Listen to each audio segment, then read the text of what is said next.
உலக நாயகன் அவர்களை பக்கத்துல நிறுத்திட்டு அற்புதமாக பாடிய ஒரு அற்புத கலைஞர் அன்புக்குரிய சகோதரர் திருமூர்த்தி அவர்கள் பத்தல பத்மஸ்ரீ உலகநாயகனோட பக்கத்திலேயே நின்று அழகா பாடி அவரோட பேரு புகழ் எடுத்த அற்புக்குரிய இந்த மண்ணின் மைந்தன் திருமூர்த்தி அவர்கள் மீண்டும் ஒரு உங்களுக்காக ஒரு அற்புதமான பாடலை பாட வருகை புரிந்திருக்கின்றார்.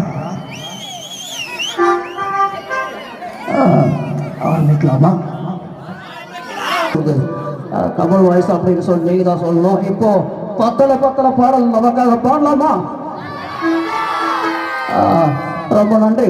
நீங்க கத்தும் போது கேட்க சுகமா இருக்கு. அது பாட்டு முடிஞ்ச பின்னாடி அப்படியே இருந்தாலும் ரொம்ப நல்லா இருக்கும்.